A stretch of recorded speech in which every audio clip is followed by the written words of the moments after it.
There's a road runs through this town, tells a story.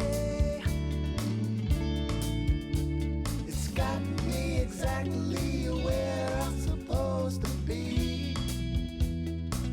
And if you're thinking of me, well, don't be worried, 'cause I'm as happy as you are, surely soon to see. And I say, come over, come on over, you'll say. Yeah, I say, come on over, you'll say. Yeah, I say, come over, just come on over, you'll see what we have here. As soon as you get moving, yeah, the sooner I can prove it, yeah. We got fields growing wild along the river. There's lots of critters, they blaze a trail through my backyard. And there's trees growing tall which surround me. All this wildlife waiting for you and I to come on board. And I say, come over, just come on over, you'll say. Hey, good evening, ladies and gentlemen, and welcome to the Portland on the Move show. This is our rescheduled, July show, and we were supposed to be on last week, and because of the holiday, we had a little confliction, so we postponed it to this week. So we are officially in our July show. The Town Tech Educational Partnership is a program with the Portland High School and the Portland Town Hall, and we air usually the first Tuesday of every month, but this happens to be the second Tuesday. So rightfully so, time-wise it works out better. With us this evening we have a two-segment show. In the first segment of our show we have Miss Jill Dean, who is actually the co-chairman of the Portland Fireworks Committee, and our Portland Fireworks are going to be coming up very shortly, and Jill is a resident of 25 years in the town of Portland, and is also the founder of the Perfect Prom of Connecticut, and she is no stranger to the Portland on the Move show. Welcome, Jill. How are you? Oh, good. Thanks for having me. No problem. So I know Sharon is doing her duties as the economic clerk tonight. So you're the DL. I am. or so the I have notes, so I'm and so ready. forth. So anyway, the fireworks are coming up. They are Saturday, July 20th. Yes. At the Portland High School, 95 High Street. Now this is the second year that they're at the Portland Fireworks, and from all indications, I think that worked out very well last year. What was your sense? I thought it was great. Yes. Yeah, everybody I think had a good response. It was tough because of the flooding. Yes. Down at the other field, so it just was better. It was easier. The parking was easier. It was great. Yeah. Sure. It Plus, was from a great standpoint time. of the fencing, and the fire marshal, I think, was happier to control crowds Right, and because we're in safety the field, issues right, and, track field. Yep. and so forth. So anyway, so it's the 20th, and now tell us a little about. I know this year is donations are significantly down. So Yeah, you know. significantly. Yeah, we need $30,000. Yes. And we're at half this year.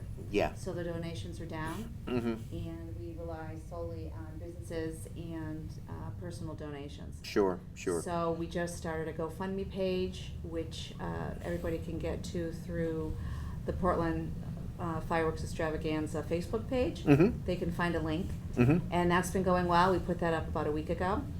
And, we're waiting for donations to come in. They can be mailed to the police station. Police station. Yeah, I yeah. know. Roseanne looks every day in the mail. And she says, they're not coming in this year. They're not coming in, yeah, So- for whatever reason. so folks, So we're really hoping that again, the Portland Fireworks is a tradition that was started many, many years ago by Michael Dapkus, who was one of our police officers that has since retired, but his dad owned a fireworks company, and he started this tradition many, many years ago and retired. But the fireworks display is funded totally by private donations. So it's not like the city of New Britain or the city of Middletown that throws in $30,000 or $40,000. It's basically these ladies are out baking pies and selling them down at Adams Foods. They're doing fundraisers at the townwide tag sale and the whole 9 yards. So who is in charge of the fireworks,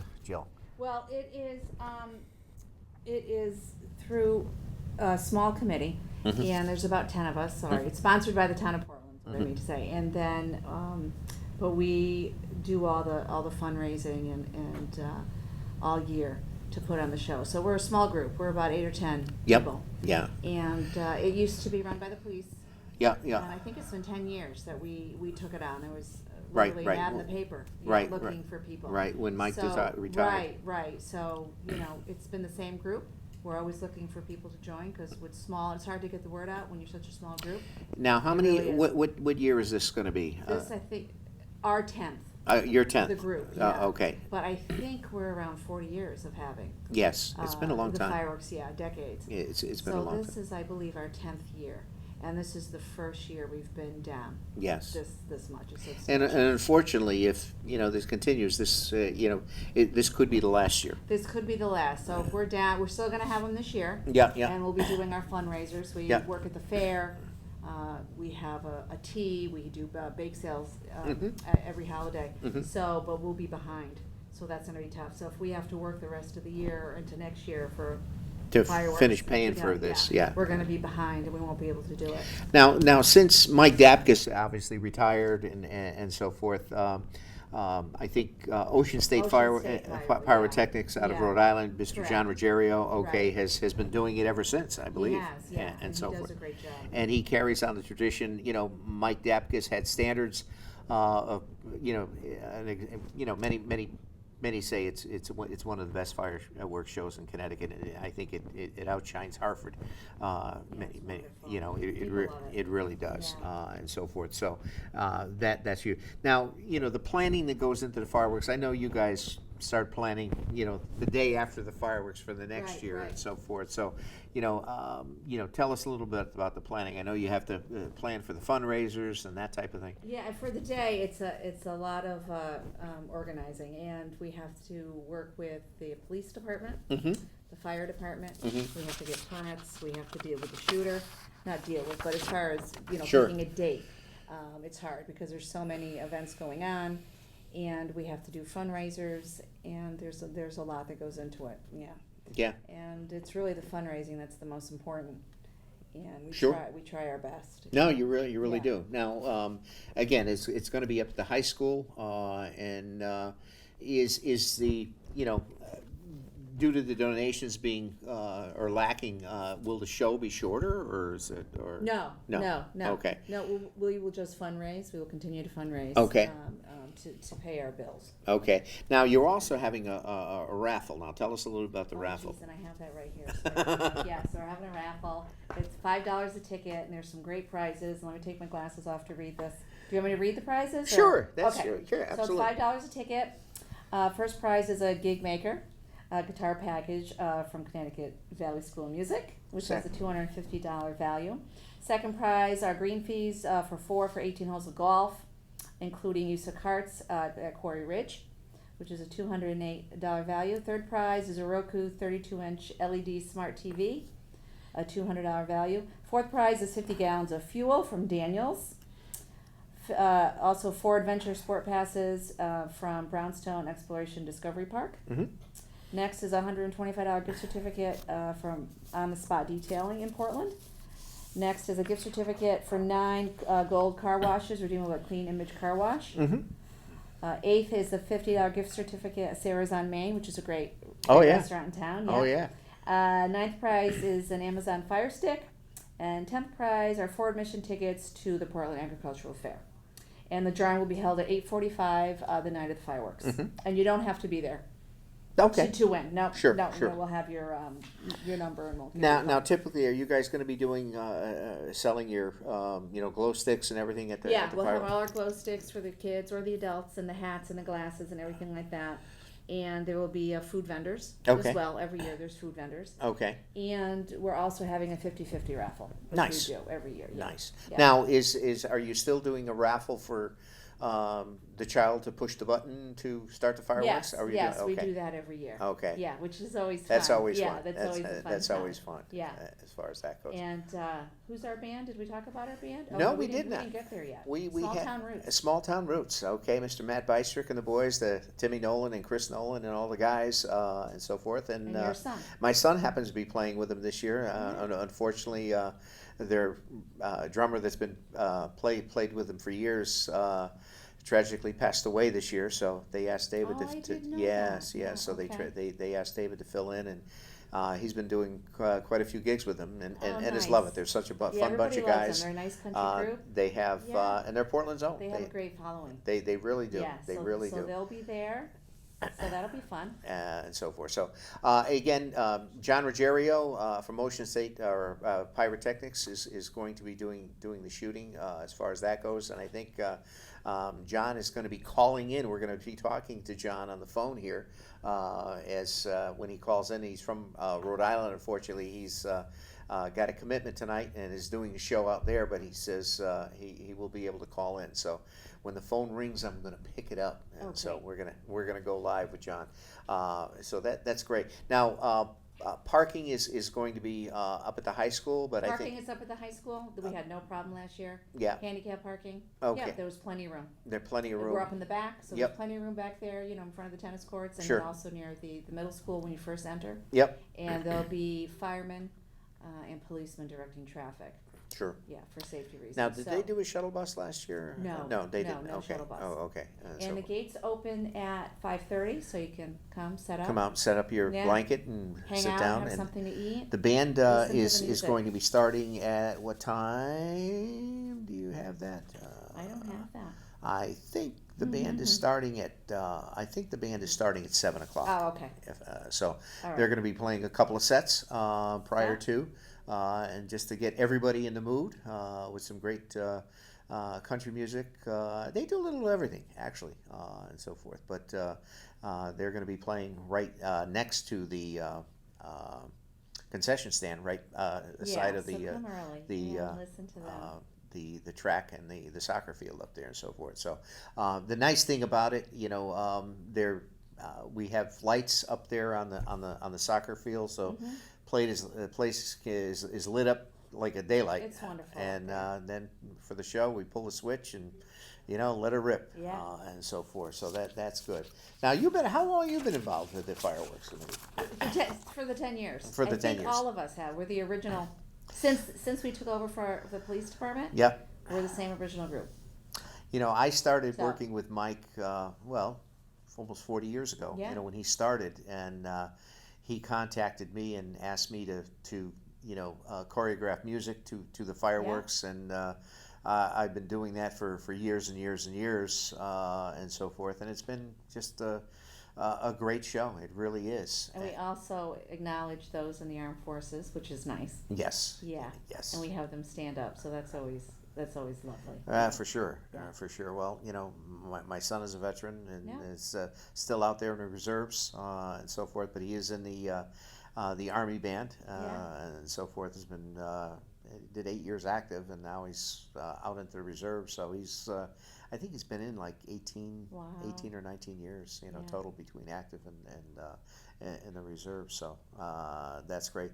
When you guys do the fundraisers, I know Rick Shar is going to be coming on with Mr. Jim Tripp and Susan afterwards, but Rick, who owned Tri-Town Tri-Town. Yeah. Food, and now is Adams Food, but Rick was always very accommodating and let you guys doing the Always. bake sales and Yes. all that good And stuff. always was very generous in his donation. and The golf so forth. So tournament. thank Yeah, you, it was Rick. Awesome. Yeah. He's over there sitting in He's over there. in the side there. Yeah. So we're still over He's in the here. green room. Yeah, yeah.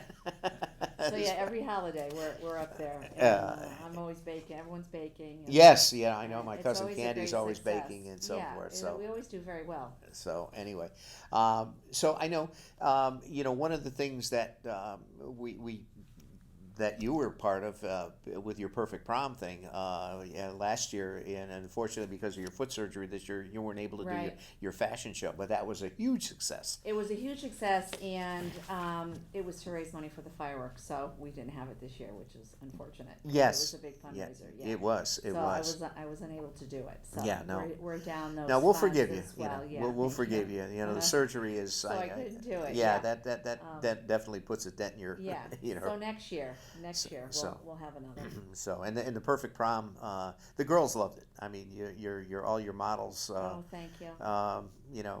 Strutting their stuff out on the runway, and it was just so great. A lot of fun. It was. Yeah, it was a lot of fun. So that's a great fundraiser, but I was unable to do it, so that was disappointing. So anyway, and we have a rain date. Is the next day. The next day. Should it rain? Right. Yeah. They can check with the Park and Rec. Sure, and in that's town. on the Park and Rec hotline, okay, Yep. that you can dial into and so forth. So Right. And it would be the next day. sure. Should there be a rain date? So anyway, hey, anybody in the control booth did you call John Ruggiero and give him the number to call in on? So we're waiting for his call.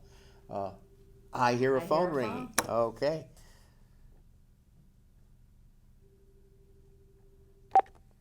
Hey, this is Portland on the Move. Welcome. Is this John? Yes, it is. Is this Dave? This is he, live and in the flesh, John. And thanks so much for calling in. With us this evening is Miss Jill Dean, who has been a member of the Fireworks Committee. But thanks for calling in, John. So tell us what this year's show is going to be about. You're obviously the owner of Ocean State Pyrotechnics. And how many years have you been doing this show, John? I think I've been doing that show about 14 years. First with a different company that I helped out, and then when he retired from the business, he handed it off to me. Okay. He wanted it done right. Yeah, sure. I know you worked many years with Mike Dapkus and so forth. Yep. And his father, John. Yes, for sure. I think what goes into planning a show, John? Tell our listeners what entails putting that show together and making it happen. Yeah, Portland is a very unique show, and it's one we work really hard at. For years, we had it down at the Portland Fairgrounds, and it was one set of problems, actually many sets of problems that we had to deal with. You mean the swamp? That location. My God. But now that we've moved up to the new site at the high school, most of those problems have gone away. It's a spectacular site. Yeah, I think it's much easier for us to shoot there. Oh, for sure. It's a better place for your audience to view the show without sinking into the mud up to the hips. Right. And from a standpoint of safety, with all of the fencing and the around the ball fields, it keeps the crowds at bay, and it's much safer for your shooters. Oh yeah, it's a steel chain link fence, and it's the people can't get through it. But Portland is that show is always been something special. People in Portland know their fireworks. Oh yes. And that show has a great tradition of doing different types of things that we normally don't do anywhere on a show of that scope. And that was all started by the Dapkuses, and we're happy to continue it. Yes. So we do put a lot of effort into that. Oh, absolutely. And you've kept that tradition very, very well, Thank you. Through the years, and just the set pieces. Now, are you going to have any set pieces this year? We are. We have an American flag that we're going to shoot as part of the opening, part of the display. Uh-huh. It's one we built custom for Portland. Most of them are a certain size. We built this one 25% larger because of that for that site. Most of the shells this year, I think a lot of the shells come from China or Japan, don't they? As far as that goes. Yes, they do. A good deal of them do. We have certain shells that are made here in the United States, but mostly those are comets and stuff like that we can actually manufacture to better specifications than the Chinese can. Oh, okay. For just because of chemical content. Sure. So what kind of new shells are out there in the pyrotechnic world? We have, and you're going to see some of them this year. We have pattern shells, which normally aren't my favorites, but the crowds love them. We have cat heads, smiley faces, stars, squares, hearts. We have, all those things. And we also have a lot of the cord chrysanthemums and stuff like that that are made with much better chemicals than they have been in the past. So the colors are more vibrant. Instead of using regular, magnesium or aluminum, they're using a composition called magnesium, which is a blend of the two, which gives you a longer-lasting star with brighter colors. Sure. As far as the shows, I know back in the day when Mike was shooting, he started shooting it by hand. Now I think most of the time now you guys are shooting it electronically. Is that correct? Well, the Portland show still has a tradition of being a hand-fired display, while the fronts, all that multiple position stuff is all done electronically. The main body of the show is still done by hand. The tradition. It's been that way since I've known of that show, so we try to carry it on. Ah, nice. Now, how many shooters are you going to have with you this year? There's probably going to be 7 or 8 shooters there on site, and then one person controlling all the electronics. Wow. That's great. I think from a standpoint of the crowds, last year I think we had, because of the location, I think being on top of the hill, I mean, you could see that show from Hartford, for cripe's sake. And, yeah, I don't know if that's a good thing or not. They're so far away and they can see it from the whole neighborhood. It's a little hard to get them there to spend money at the vendors. Yes, exactly. But like new things, come about, and eventually people adapt, and they'll be there. Sure. Now, as far as the big aerials and so forth, what are your biggest shells? The 6s, 6 inches? The biggest shells for that display are 6 inches. 6 inches. Okay.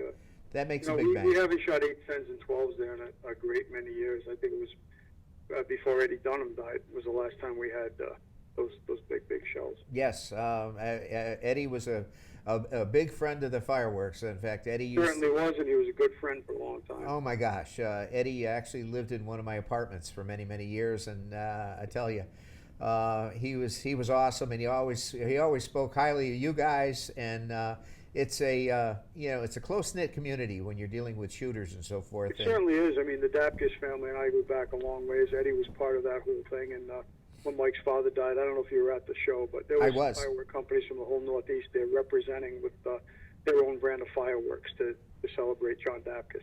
Oh, absolutely. And we've had things like that a lot in Portland. It's been pretty great, and it's a town that gets behind all that sort of thing. It's big, but it's still family oriented. Absolutely. Well, I can remember, when they did the memorial for Mike's dad and so forth, yep. And they had the chair out and right in front of the with his fire suit on it, and it was very moving. It really was. Yeah, it was. It was. We all came from everywhere to donate stuff to that show and to be part of it. Absolutely. Anyway, well, John, thank you so much for calling in and giving our viewers just a little bit of a taste of what goes on behind the. Have you done? I know Middletown, they normally do their show, and their show is a barge show. And that has its challenges. Yes, we're actually sitting on one right now, waiting to do a memorial display in North Kingstown, Rhode Island. Ah, okay. That. Well, I hope you don't run into what Middletown did last year when the barge caught on fire. Well, there are ways to avoid that stuff. Apparently, one of our competitors didn't realize that. Yes, oops. Exactly. And so forth. But anyway, great. All right, John. Hey, thanks so much. We'll look forward to seeing you on the 20th, and for another phenomenal show. And I think, as Jill said, I think this is our 10th year with the Fireworks Committee. And so forth. So we're right now we're scrambling for donations, and Jill has gotten her GoFundMe page out there. So we're looking forward to a great show. People in Portland really need to get behind this display. This is a seriously good tradition for the city of Portland, and people should really support it. Yeah, and we certainly want to keep that tradition going. So anyway. All right, Dave. John, thanks so much, and look forward to seeing you, and be safe on that barge, okay? Thank you very much. Have a great night. All right, you as. Bye. Bye. Mr. John Ruggiero from Ocean State Pyrotechnics, who is actually the owner and the chief shooter that will be shooting the Portland fireworks this year, and it has been for many, many years. As you heard, worked with John Dapkus and Mike and so forth for many years. So that's great. So, all right, Jill, thank you so much for coming on. Thanks for having me. Okay, and again, we have the Portland fireworks. Get on their Facebook page, their GoFundMe. Get out. We're desperately in need of donations and so forth. So those donations are tax deductible. We want to keep this tradition going and be there on the 20th. That's going to be at Portland High School, right up on top of the hill. And it's going to be a spectacular show. So we're going to be right back here with Portland on the Move, and we're going to have our members of our Board of Selectmen, Ms. Susan Bransfield, Jim Tripp, and Rick Shar, talking about some of the Riverfront initiatives that are taking place within town. So don't go away. We'll be right back here at Portland on the Move. MDC, the Metropolitan District Commission, is a wastewater municipality that serves approximately 400,000 people. We have about 473 employees here. As predicted, we could have about 150 employees exiting the workforce within 3 years. The Learn and Earn program is a 4-week program where we introduce students selected from our member towns to all the vast career opportunities that we have within our organization. After completing the 4 weeks of the program, these students are excited and energized and have something to look forward to. There's opportunities out there they never knew existed. I was interested because I like water, working with water, and we do water treatment at our school. We learn about the water cycle, and I thought I can go and learn more about it. We've been going around from facility to facility. Specifically at Reservoir 6, we're in the laboratory. We took some test samples, and then we went and used the pH scale and the turbidity meter to look at the turbidity of the water and determine whether the water was acidic or it was a base. We went to Barkhamsted, and one of the first things that we did there was we went into the forest. They're basically saying that, where there are many trees, the water is filtered better. They tell us about the wildlife there and all the birds and just everything that you could see there. And I felt more in my comfort zone when I was there because since I'm in bioscience, we're always outside in the woods looking for deer, planting trees and all that. So that was really fun. We also went in the tunnel where we saw the tunnel of pipes, where the pipes run and you get waters, and it was really cold because of the water temperature.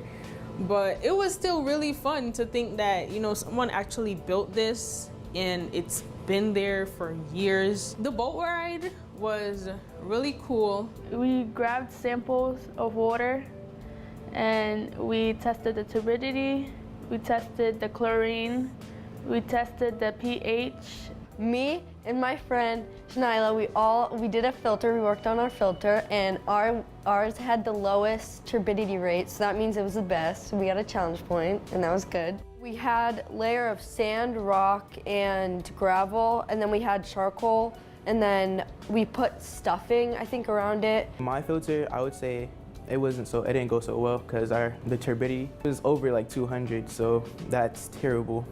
You want to keep it below 0.5. That's the state regulation, 0.5. Hanging with the MDC staff, they're pretty cool, I really enjoyed being here, and I'm actually looking for a job opportunity later on in life to work here. I think I would work at West Hartford Filters because I like that place the most because they have the sand filters and all the filtration systems. The process of how the water has to go through the sand beds to get all the little tiny microscopic particles out of it, that's what interests me the most. We have utilities across the country that cannot find operators to run their water or wastewater systems. We have been lucky enough and been proactive enough to develop programs built within the community high school systems, and we're looking to have the local regional schools build that succession planning for us. The MDC partnered with the Water and People program from Portland, Connecticut. Dave Kaminsky had developed a curriculum in the Portland school system to actually allow the kids to get their small systems drinking water licenses through DPH. That program was a huge success over the years in Portland, and we asked Dave to help us migrate that program into our Bloomfield school system. There is a great opportunity here for kids within our region to get their education in the water and wastewater industry. At first, I was a little nervous because I didn't know what I was coming into. The people in MDC are really nice. They're respectful, they're understanding, they're interesting. When they talk about the water cycle and about the wastewater, you can see they're passionate. It makes you want to come here and learn more. Just like how you tell your little kid, oh, you're gonna grow up and be a doctor. No one says, oh, you're gonna grow up and treat water for humanity. No one says that. So this opportunity really is a really good program to help us high school kids figure out what we're gonna do. Like myself, I don't know what I'm gonna do. So I think this is something that I'm really considering. My main goal in my career that I wanted to go into was I wanted to help people. I wanted to be a child advocate, but when you're working with water, you're helping everyone, so that's good. I wanted to do something that made me happy, and it seems like whenever people talk to us, they really enjoy their job, and so I think this would be a good fit for me, and I wanted to help the environment as well, just because that's very important. Like, it's where we live, that's where we're going to live. And I think more people, especially my age, should probably research more jobs in this industry because they're never going away, as Dave was saying, and we need more people in the industry.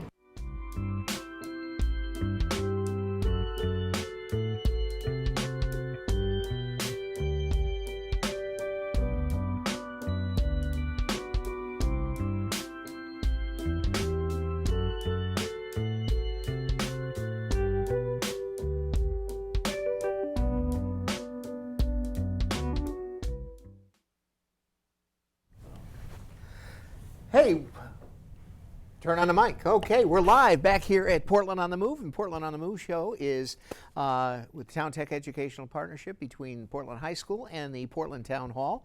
And again, this is our July show, which was rescheduled from last week because of the holiday. And our second segment of the show, we have members of our Board of Selectmen. We have Ms. Susan Bransfield, okay, our first selectman, our Board of Selectmen, Mr. Jim Tripp, and Mr. Rick Shar, okay, who is just joined our Board of Selectmen this year. Welcome, Rick. Thank you, guys. Okay, and Jim is a Portland resident, okay, over 20 years, and a wife and 2 daughters, employed with AT&T, and is a member of the Brownstone Quorum since 2000 and for 19 years, and has been a member of the Board of Selectmen since May 2017. Okay, and Rick Shar is no stranger to Portland. Rick is a resident for Portland for 46 years and is the former owner of the Tri-Town Food Supermarket, now known as Adams Food. But Rick is a past member of the Portland Economic Development Commission and is a present member of the Board of Selectmen since 2017. So, and you all know our First Lady, if you would, Miss Susan Bransfield. Nice to be here, Dave. Thank you Thanks so for much having for us. coming on. And we got a lot of projects happening in We town. have a few, yeah. And We we're- have some new sidewalks going in. Yeah. Which everybody's very pleased with. We also have a new road that will be installed on Spring Street. Yes. And underneath, we have a nice new water main. New water and- mains, new sewer mains, new catch basins, new Yes. sidewalk. Yes, you know. we'll eventually be there, all the way from Main Street. We'll have a new road on Spring Street, new base. We also have a new water pipe, going from Spring Street To Woodland. on East Main Yep. Street. And it looks like they're ready to pave. I went by Yes, there this they morning were and it looks scared- like they they're were grinding up the getting ready road, to pave. and Yeah, so we're that big, very happy huge- with those new infrastructure projects, things we really need to do, and we're happy that we've gotten them started. And together with our Board of Selectmen and our great Public Works Director, Bob Shea, Yes. and all of his team, they're really doing a good job. Add to that all the everyday things that have to happen in terms of running the town. We're doing pretty well. There you go. More importantly, we've got, tell us a little bit about our Riverfront initiatives down there. Well, you know, You've been this- working on that for Quite a while, Dave, quite a yeah. few years, Yeah, so it's finally, I think, you know, I think we're in the red zone now, the 20-yard line, getting it into the end zone. We are. Okay. I'd say that's accurate. You know, as far as that goes. So, you know, give us a little history, Susan, on, you know, on that project down there. I know you've been working on it for many, many years. We were able to secure some grant money, and so forth, and you've been working with EDCE to keep that grant money because with extensions and so forth. Right. So tell us a little about that. Grant's very, very important for running a town. Well, you know, really the project started in 2006 with the advent of a new plan of conservation and development. Rick and Jim were involved with that, and then re-upped in 2016. And part of the plan is that we redevelop, that we regenerate, we rebirth, if you will, our riverfront. That's always been a big part of Portland. And one of the areas that we have is designated a brownfield, meaning it has some residual remaining ingredients from when it was a tank farm, when oil was stored there, gasoline was stored there, and there's some things still in the soil that need to be removed. But before you can do that, you have to determine what is there and what is the quantity and so forth. So the state of Connecticut, we applied for and we were granted a $200,000 grant back in, I think, 2013.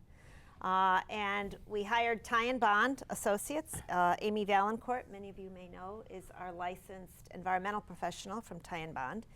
And she and her crew determined what the lay of the land is, what needs to be cleaned up there, and issued what's called a Phase 1 environmental report, a Phase 2, and a Phase 3. And from that, we were able to take that information and apply for another grant, which will allow us to do the cleanup. And that's $750,000 that we competitively went after. So many, many towns like to get this money to be able to clean up their town and bring vacant properties back on the tax rolls and get jobs running and so forth. And when we went in round 9 in front of Department of Economic and Community Development, we were ranked #1.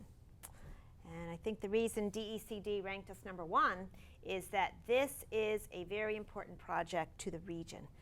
It's something that I think will bring new jobs, will bring new life, vitality, improve the riverfront, and most importantly, help improve our grand list, help bring in more tax money, and be a real economic boon once again to our community. So with that $200,000 grant for investigation and the $750,000 that we will use to clean up, we're on our way. But the one thing we need to do is the town must own the property before we can utilize that $750,000.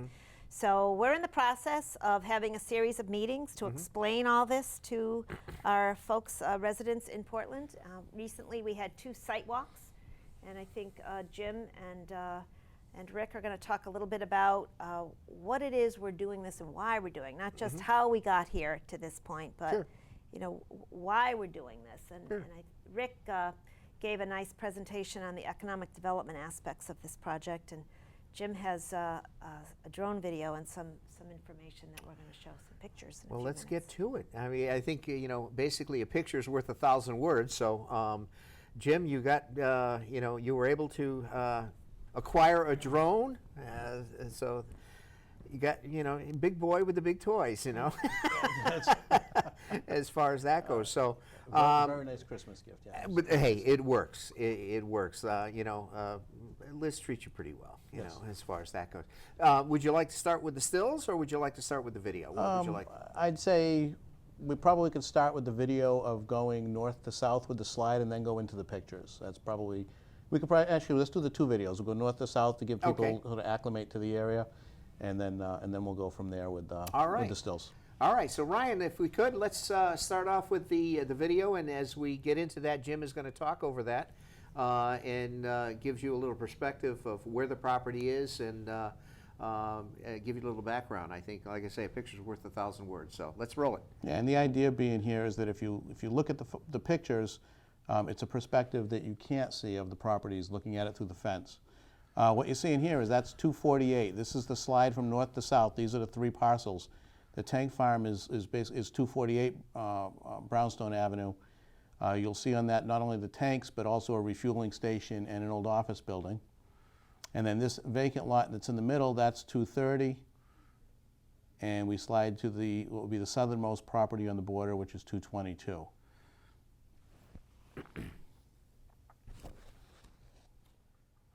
And then here, just to get a little bit closer on 248, that's a garage that's on what would be the northeast corner of the property. And just rotating around, again, there's the refueling depot that was on site. And then we pan down and just take a look. That's the office building. It's really just to give people a little bit closer perspective of what's actually on site today. There's the tank farms. And the tanks obviously have been, you know, they're emptied and are ready really to be removed from the site. And then just sliding south, again going over 230 and then over to 222. But the idea is, if you look, you know, to the west, you see the Connecticut River. To the east, you know, and there's another important facility in town. That's our Brownstone Exploration and Discovery Park. So let's go to the stills. You want to do Yeah, that? if we go, yeah, if we go to we'll the stills. go right to the stills, Yeah. Ryan, and then we'll go from there. And the first picture that comes up is really to give an idea of what this parcel and what we're trying to connect here, right? Having the valuable resource of the Connecticut River, and then having what has been a very good boon for Portland in the Brownstone Exploration and Discovery Park, between the jobs and the revenue that it brings into the town. It's been a real asset, but it brings 80 to 100,000 visitors a year to the community. So cleaning up this area, basically this parcel, this strip that rides right in between them, there's a lot of folks that are visiting this area, and it gives us a good opportunity to do something that would be much more beneficial to the town if we're able to purchase it and then clean it up. We can go to the next slide, please. We're going to take a look at the parcels individually. This is 222. Right now, this is one of the parcels that the Brownstone Exploration Discovery is using for parking. Other than that, it's typically vacant. Next slide. And then, of course, 230. And then the next slide will show basically the two of them together, again, with the river. And what's interesting is when you look along that bank, and we'll have some pictures of that shortly, it is an angled bank down to the river. So there is actually a space in between the fenced-in area that provides a little bit of access to the river, which Portland as a community has more river frontage along the Connecticut River than any other city or town in Connecticut. Right now, the only public space is at the Portland Riverfront Park that's accessible. Sure. So, next slide, please. I think the riverfront property, I think we have in excess of over 15 miles of riverfront frontage in the town of Portland. Yeah, and I think right now the only accessible is about the approximately 2,000 feet with the riverfront park. Right. Yeah. So this is looking at 248, and again, part of the reason for this photo is, one, it shows a little bit of detail associated with what's on site. In context, it's a little bit taken from a little bit lower level, but it really shows you the potential, because you've got the trees on the property and the access, and then the river in back of it. This is one of those beautiful areas along the Connecticut River that we can provide some access to. Next slide. Yeah, thank you. Again, just a little bit more southerly view, just to provide, again, a little bit lower altitude, but to take a look at not only the tank farm, but this also shows in that northeast corner of the property, it shows the garage that's in place. And then just overhead, again, trying to orient in terms of the location, but if you look to the left, you'll see the cars that are there. That is the parking area that is currently is part of the leased area that the Brownstone Exploration and Discovery Park uses, but it is actually what would be also the southern area. That 5-acre parcel is the southernmost area associated with the Riverfront Park. So this property actually is adjacent to, which makes it prime if we're looking to do something that we're having all this recreational draw to this area if we want to look at something from a commercial perspective. Next slide, please. Again, this is a higher altitude to give the 248 lot in one view. Again, you can see the tank farms, the refueling depot. Right in the dead center of that photo is the old office building, and then what would be on the bottom of that photo is the garage that's in place today. Just isolating the tank farms to take a quick look at those. And next slide. There you go. And what we want to show here, and we have some photos that'll get a little bit closer to it, but if you take a look, this photo is intended really to show the proximity to the river, again, that connection, because that's one of the assets we have in town.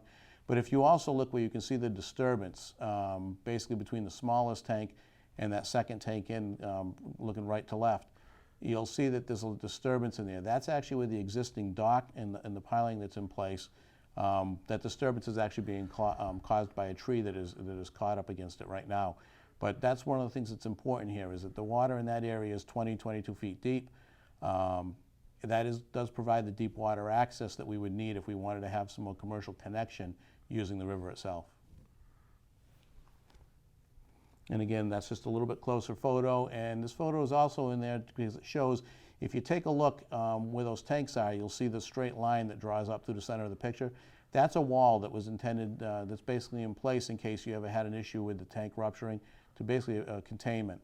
To the left of that, right, to the west of that, when you're looking at the property, that is currently open space facing towards the river. And again, you'll see the dock and the disturbance in there between the dock and the piling that's in place. Again, just a little bit higher altitude view. And you can actually see up on the very top of the picture, that's the entire area that's currently being used for parking, and that the access road into the Riverfront Park. This is the neighbor to the east. Again, 80 to 100,000 visitors a year that are coming to visit. This would be what would be the northern end of the quarries with the Brownstone Exploration and Discovery Park. And they're actually operating. They were operating as we were doing there today. So if you look closely, you'll see some of the ripples of people jumping in the water. Next one, I think, Spinza's. Okay, again, another look at 248. And I think we may have we cycled through? I'm just checking with the control room. Okay. There we go. All right, this is the one I was looking for before. This one here shows, again, some of the other, sort of the quarry proper. This is facing a little bit more southerly, gives you a broader view of the quarries themselves. But again, this is part of the recreational area that is directly adjacent to these properties. That would be part of the draw that makes these more commercially valuable. Next, there we go. And again, just a little bit more complete picture of the operation of it with Brownstone Ave. And you can also see, by the way, that's the WPA wall, which is the 1938 wall that was built. Okay, next slide. There you go. And then this really is just kind of the last slide for this series. But again, putting it in context, we're talking about, this is 222. You still have the facility that's not operating to the south. It's now a dormant facility. But the reason this is here is really to show the connection, again, of two great resources that we have in town today that we're looking to clean up and provide better use for development. Nice pictures, Jim. Yeah. Awesome. Thank you. Nice. Awesome. You did a lot of work. Well done. Rick, on your stint on the Economic Development Commission, tell us a little bit about when you were sitting on the committee on your efforts on as far as looking at the vision going forward for the town.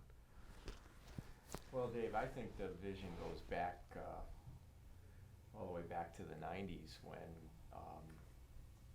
the town first took part in that Main Street revitalization program that was offered through Northeast Utilities, and then we had Portland Pride, then Brownstone Quorum came into existence, and they really started to draw the attention, to the riverfront. Well, in that period too, Susan had, negotiated to purchase for the town to purchase the quarries and enter into the lease for the water park.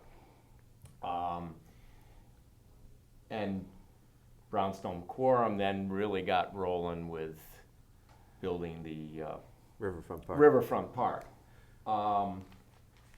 And from EDC's perspective, we often would talk about the plan of conservation and development, the one that we had in '06, and then the one that, we sort of re-reviewed and republished, I guess, in 2016. And the feeling has been that the riverfront over time that we want to reclaim it from this heavy industrial use to a more consumer-friendly use, be it recreational activities, some business activities,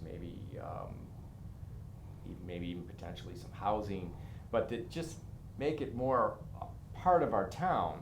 And as these parcels of land become available, that we feel it's important to try to either purchase, as this case is coming about, or find somebody to purchase that's going to use it in a different manner. In other words, that we don't want to be known for oil tanks along the riverfront. And I view, and I think EDC views, this is an opportunity to, reclaim another piece of property along the river. Sure, and absolutely. As Jim alluded to in some of the slides, that there's just south of these parcels, there's another parcel that's not being used. That eventually, that might become available for somebody. So that's kind of the long-range goal, and might take, who knows, 25, 30, 40, 50 years, but over time. Well, I think if this property becomes revitalized and developed and so forth, I know, Susan, there were some talks possibly of, attracting some restaurants and so forth. So, in concert with what's going on across the street with the Riverfront Park, or the Brownstone Exploration Park, the Brownstone Quorum has done a phenomenal job, with the Riverfront Park and doing great concert series and, developing that with the band shell and restrooms and, gazebo and so forth. Bringing people down there. It's exactly right. Exactly. And the return from the Brownstone Exploration Discovery Park, just from the lease alone, is well in excess of $3.2 million since we first made that lease. So as Jim and Rick have pointed out, it's not just cleaning up this area, but it's bringing jobs back to the riverfront. Sure. It's also making an economic development driver for the rest of the town. Sure. So as we've been able to show, between 80,000 and 100,000 visitors to the Brownstone Exploration Discovery Park every year brings to the town 15% of the gate, which is a total every year of between $350,000 and $400,000 that goes right into paying for all the things that the town needs, from schools and roads and making sure that our town is being run well. And we need to do more of that. We need to increase our grand list and revitalize. This property right now, it's about 5.2 acres, and it's returning about $16,000 in taxes every year. I give the owners credit. For the last 8 or 10 years, they've had no economic activity on that land, but they've paid their taxes. They're working cooperatively with us to make sure that we know what it is we're buying, and then once it's purchased, we're able to clean it up. And we have a very, very solid estimate that the $750,000 should satisfy all the needs. If it doesn't, the state of Connecticut has promised cooperation with us in helping to entertain at least, not promise, but they entertain at least another 50% of that grant, should there be the need for that. So having a partnership with the state is helpful to Portland. They've done this work in terms of cleaning up industrial blighted and abandoned properties throughout Connecticut. And I've put on my Facebook page some information about the town of Shelton, which is a town that was very heavily industrialized and had a lot of activity. In the heyday, they had hundreds of jobs. And then over time, those jobs disappear. And what's left behind is the need to bring it back to the next generation. It's land that really has been reclaimed. They've done a phenomenal job, and I'd encourage your viewers to take a look at what they've done. Mayor Loretti has really done a marvelous job down in that town. lots of other towns too. Sure. I mean, Middletown, for example, I mean, the old Peterson Oil farm over next to Harbor Park. Okay, right. that's been reclaimed. Okay, they're in the process now of kind of eliminating or decommissioning the sewer plant over there, putting in a new pump station. So that's going to reclaim a lot more Riverfront Park over by Harbor Park on DeCoven Drive. So, you know, it's huge. You know, there's a lot of recreational traffic that comes up and down the river and so forth. And to capitalize on that, and as Jim said, with the deep water dock, you know, and so forth, there's a potential to, you know, bring a lot more people to the town. It really does. Right. And enjoy our natural resource. I mean, Sure. The Connecticut River is a beautiful resource, and it can certainly be helpful once again in terms of our economic revitalization. So, in terms of the next step, Susan, now, you know, this is obviously there is going to be a referendum, or how is that, No, or we don't a need public a referendum. The price that we've negotiated is $385,000 to purchase the land. We are right now surveying the property, so we know the limits of the land and the makeup of it. And we will be meeting, the Board of Selectmen will meet on the 24th of July at 7 o'clock in the library. And we will schedule, I'm going to encourage the Selectmen, they only need to have one public hearing, but I'm encouraging that we have 2 public hearings. So if you can't make the first one, you can go to the second one and learn more about this very important investment that our town is looking at making. And then following the public hearing, we will also schedule a town meeting. And at the town meeting, there can be further discussion and then a vote. Anyone who is a registered voter or is a property owner of at least $1,000 worth of property in the town of Portland may vote in such a referendum. It's a similar fashion in how we purchased the riverfront land in the past, back in the 90s. Sure. In the late 90s. And we're getting a lot of good feedback, a lot of good questions, and I'm very hopeful that we'll be able to proceed. You might want to add how that it's not really going to come directly out of, you know, an increase in taxes. Yeah, How, good point. Good point. Yeah. Over the years, we put $50,000 a year into a land acquisition / open space fund. And we had a little extra money this year due to being careful about how we spend our money. And we put a little extra in there. So there's probably going to be enough to pay for the $385,000. I was speaking with our finance director. He'll come on the 24th to give us an analysis of that. So there isn't going to be a need to increase taxes to buy this property. It's something we've been planning for, not just in terms of the analysis of the land itself, but also in terms of how we pay for it, and that we don't increase taxes. If anything, what we want to do is get more revenue in so we can moderate. And this year, as you know, we didn't have to raise taxes, and so that is our goal, to make sure that we do good things, get in that good place, and can continue to improve our town.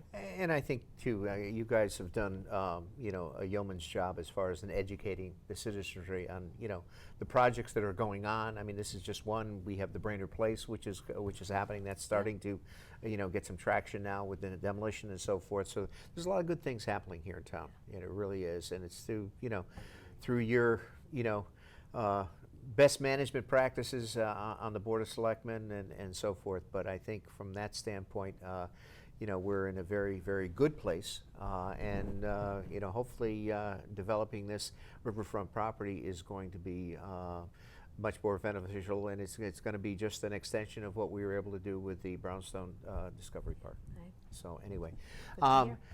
That about wraps up our show. Guys, thanks so much for coming on. This has been a fun-packed show. We've got the Portland fireworks. We want to make sure that you all come out for that. It's going to be on July 20th, and that is going to be up at the high school. Mr. John Ruggieri, who called in a little bit earlier, is going to be shooting it with the Ocean State Pyrotechnics Company. So please, they're falling well short of donations this year, so hit their GoFundMe page. Businesses out there, you know, open up your checkbooks, and because we want to keep this tradition going to make all of the good things that happen here in the town of Portland continue. And I think this is just going to be another chapter in that the book of Portland, so to speak. So, guys, thanks so much for coming on. That Thanks a lot, Dave. That Thanks for wraps it having up me. for here on Portland on the Move. Again, the Portland on the Move show is the Town Tech Educational Partnership between Portland High School and the Portland Town Hall. And we air normally the first Tuesday of every month live here at the Comcast studio in Cromwell from 7 to 8. So tune in. If you'd like to come on the show, please email me, text me, call me at the Town Hall. We're always looking for guests to come on the show to let people know all of the good stuff that's happening in the town. So from all of us here on Portland on the Move, thank you so much. Have a safe, happy July. Don't forget to come out for the fireworks. Donate if you could, and we'll see you next month. Thank you so much.